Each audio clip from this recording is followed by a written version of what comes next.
Hey everyone, welcome to the cross-country edition of the Warrior Daily. My name is Marty Dobeck, and joining me is head cross-country coach Rick Cummins, who is in his 15th season with the Warrior program. Coach, you guys have 2 races already this year. Your first race was the 25th annual Running Fit Detroit Titan Invitational. Both squads came away with first place victories there. The men, that was their first since 2006. The women earned their back-to-back title. And you also had 2 runners finish in first place in the men's and women's races. Travis Barzak on the men's side and Jen Rock on the women's side. Coach, just talk about that first race and what it meant, getting off to a good start like that. Yeah, well, you just a lot of information there. I know we've won that race before on the men's side, and the women's side, but it's not something we keep tabs on, and it's not something we talk about before we go out there to run. This year was the first race for the year for us. We got some freshmen that are pretty solid and going to be contributors, so we were trying to see what we get out of them, and it's really, it's a good solid dress rehearsal. It's like a scrimmage for a basketball team in the preseason. It's close, a lot of fans get to watch it. Kids know the course pretty well. We have a lot of respect for UAD's program, and Guy Murray does a great job, and they've got probably the best men's and women's team they've had there in, probably 10 years. I mean, they're a pretty good team this year. And it was sloppy. So, all the stuff about the wind and all that, nobody was really thinking about that much because it was raining all morning, and there's a lot of dirt on that course. So it got real slick and muddy, and, watching the high school kids go around, they ran the races beforehand, and there's a lot of face planting and slip and sliding, and a couple of our kids, fell prey to the slipperiness, and it really didn't matter how long your spikes were or whatnot. It was, you were going down if you just caught the wrong spot. But we fought hard, and it wasn't a typical race. It was more of run when you can run and survive when you have to get your skis out and kind of slide through. But I was pretty happy with what I saw. It's always nice to win a race, but it's even better when you feel like you worked hard and good things happen. And your teams traveled to Michigan State last weekend for the Spartan Invitational. You guys ran that last year. You told me you were pretty happy with the improvement your team displayed after that race. Why don't you talk about that race? Yeah, last year at MSU, we had a couple kids run well, but whatever. I don't know if we respect it. There's a lot of good MAC schools there, and the Big Ten, Michigan State, and Eastern's there, Miami of Ohio's there. There's a ton of solid runners, and there's some collegians that run out there, playmakers. A lot of Lansing sponsors a lot of solid athletes. So, Grand Valley's there. Half the GLIAC was there this year. There was 5 or 6 GLIAC teams. I think sometimes it's, deer in the headlights. Hey, we've been training on our own and haven't really been running against anybody, and then all of a sudden, geez, all these good, good solid athletes come out of nowhere. So I don't know if last year if we thought we were better than we were, or if we respected the competition too much. But I thought this year, we got off the line intelligently.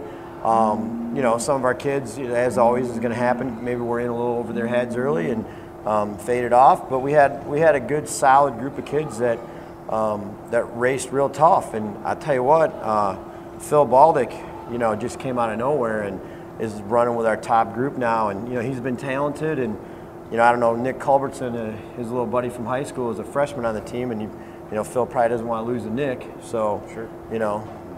Maybe that's the best coaching. Just get their their old teammate that they used to beat in high school when they were little kids, Nick, Phil's a senior, Nick's a freshman, Nick's a sophomore, so Nick's 14, 15 years old and going against a 17, 18-year-old. It's not real fair. Now they're both a little more seasoned, but anyway, all that aside, Phil's figured it out, and he's racing tough and with some pride, and that's great to see for our team. And Jimmy Maloney, had a couple of pretty solid races to start, so we're looking for those two to help us a great deal.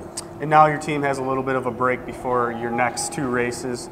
Your next 2 races being the George Mason Invitational in Fairfax, Virginia, and then you have the Michigan Intercollegiate Championships at Hillsdale College. That's a race that you guys last ran in 2008. It was, kind of a staple on your guys' schedule year in and year out. Just talk about those 2 races. We have no idea what to expect at George Mason. It's on, from what I understand, I've never been to the course. It's on like a historic plantation, and it's a fairly well groomed.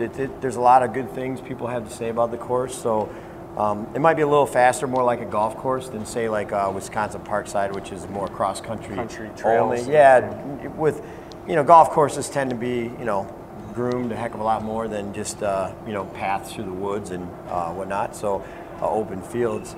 Coach Horn and the boys don't like. It's got to be pretty nice for the golfers to enjoy it. So, we're not, cross country, we have GLIAC's at Ashland on a golf course this year, and Region is at Ferris State on a golf course. That's why we went back to Michigan State this year, a little extra golf course running. Our program tends to prefer, Cass Benton, Kensington, Wisconsin Parkside, Hillsdale style courses, that are lots of turns, lots of hills, lots of quick pace changing, Sure. Some crappy footing here and there. Good, tough, gritty runners, more than not just rhythm runners. So cross country and track and road racing are very different things. Sometimes a kid who will succeed at one may not be so good at the other because it's a little different discipline. And we just have to make ourselves into a golf course team this year. If we want to do well, and make it to have a good showing at regionals and conference and have a shot at going to nationals, we got to start enjoying the groomed carpet, and start falling in love with track, I guess. But we're looking forward to it. There's some top teams from the East. It's not a huge meet, but there'll be 4 or 5 good quality teams there. So, and it's a big travel experience. So, get the kids thinking about cross country and running. Back to Hillsdale, they hosted our conference last year. Yep. That was the first year of their new course. Yes. Yeah, and they used to be a golf course, but then I think they built some houses and subdivisions. So Coach Lundberg and Hillsdale, they kind of lost a big portion of their cross country course. So they got some land donated and have a real nice venue. Coach Lundberg's in his last season this year. Michigan Intercollegiate, it's kind of. It's not the same meet it has always been because everybody kind of has to. In Division I, Division II aren't on the same calendar, so their nationals are a different date than ours. Their region is different, so not everybody tries to set up their season the same. So some years Michigan Intercollegiate is just loaded, and everybody in the state comes to it. Great, huge meet. Other years it's down. We're not really sure what to expect this year. We don't really care. It's close enough to a lot of parents can come out and watch their sons and daughters, compete. And, it's a good, solid, a lot of speed bumps on that course, a lot of pace changing. Our kids really liked it last year. They thought Hillsdale did a nice job with it. It doesn't really make sense for us to spend a ton of money to go 14 hours away when we've got a decent offering right here in our backyard. So maybe not quite the backyard, but you know what I mean. So, that's kind of the thought process behind those two. And we've got a young team, not just in our freshmen, but in our Baldick and Maloney, sort of contributing, and our girls are young as well, with Olivia and Kayla really factoring in this year a lot more than they had last year. Every race for these kids that are mattering is just it's like 10 games in another sport. One weekend is just a huge percentage of forward progress. So we're really going to find out what kind of a squad we've got here in the next 3 weeks. And Coach, next time on the Warrior Daily, we will preview the GLIAC Championships hosted by Ferris State this year, and we will discuss the NCAA Midwest Regional. But Coach, as always, thanks for joining us, and look forward to the next video. All right, thanks, Marty. Yep. Good stuff. And I'm Marty Dobeck and Coach Rick Cummins, and we'll see you next time.